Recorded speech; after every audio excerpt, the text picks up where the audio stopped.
बिहार सरकार के निश्चय पार्ट 3 सबका सम्मान जीवन आसान कार्यक्रम के अंतर्गत जिलाधिकारी कौशल कुमार के निर्देशानुसार अपर समाहर्ता जिला लोक शिकायत निवारण पदाधिकारी राजेश कुमार गुप्ता एवं अपर समाहर्ता विभागीय जांच राकेश कुमार की अध्यक्षता में जिलाधिकारी के कार्यालय कक्ष में जन सुनवाई कार्यक्रम आयोजित हुई।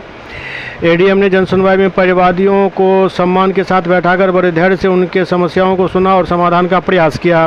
उन्होंने अधिकारियों को स्पष्ट कहा कि परिवादियों को बार बार ऑफिस का चक्कर नहीं लगाना पड़े, उनकी समस्याओं का समाधान ससमय सुनिश्चित करें, यह सरकार की सर्वोच्च प्राथमिकता है। कहाँ घर हुआ? क्या समस्या है? समस्या है सर प्रणाम। अभी तक हमको नहीं कोई कर। मेरा नाम हुआ राम मैनी। कहाँ घर हुआ? झगड़ा थाना? कुशेश्वर स्थान। क्या समस्या है? हमको है समस्या प्लस 2 कॉलेज हमारे यहाँ बना है, उसको स्थल विकास करवाना। तो 2 पार्ट में था, एक पार्ट में थोड़ा ऊंचा स्थल था, एक पार्ट में लेवल नीचा था। तो डीएम साहब गए थे हमारे और हमसे बात किए कि इसको नीचा के पर्सन जो है उसको मैंने भाड़ा एक्टिविटी से कर दो, लेकिन डीएम साहब आदेश दिए एक्जीक्यूटिव इंजीनियर बेनीपुर, लेकिन उल्टा काम कर दिए। जो भरा हुआ था उसी को भर रहे हैं।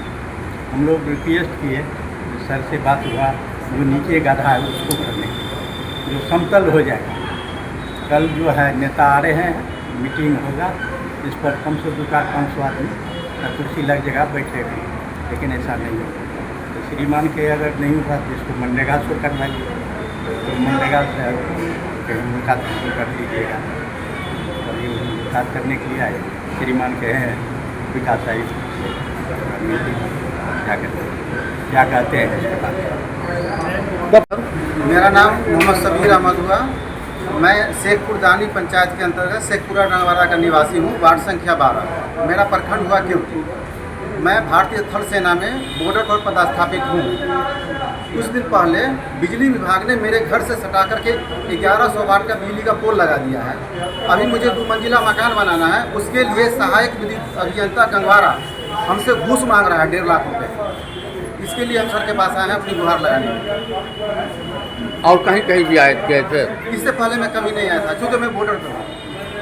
कहाँ घर हुआ? घर हुआ कथवार विषय। क्या समस्या है?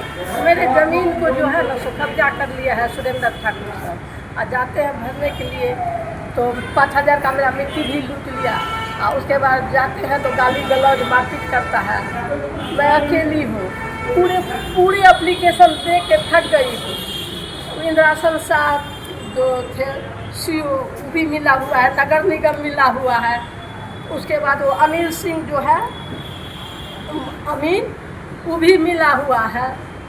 क्यों अब सीओ के पास गई थी? हाँ, सीओ पहले जो थे वो तो मिला ही हुआ था। अभी का जो है वो बोले जो हम क्या कर सकते हो, बुलाए, बात किए उससे, बोले जो ज़मीन तुम्हारा है तो नहीं सर, ज़मीन तो इन्हीं का है, लेकिन अब नहीं हो सकता है, जो स्वतंत्रकरण हो गया है, लोग पूजा पाठ करता है, सो अब ये ज़मीन जो है सो पोखरी में मिल गया है, तो अब जो है हम सो अब इनको नहीं मिल सकता है।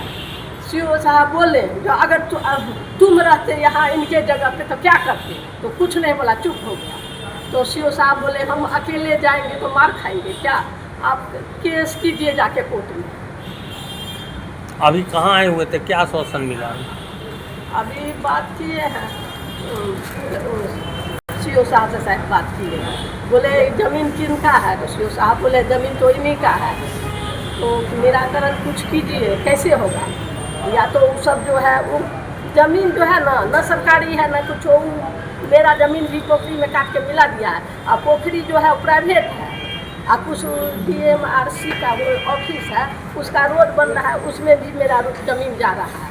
सीढ़ी घाट बन रहा है, उसमें भी जानबूझ के करता है सरकार की तरफ से। बिना सरकार कैसे बिना बच्चा, आजकल का बच्चा किसका साथ देता है? वो दिल्ली में नौकरी करता है, बोलता है हम वहाँ से आके यहाँ ही करेंगे। क्या नाम हुआ?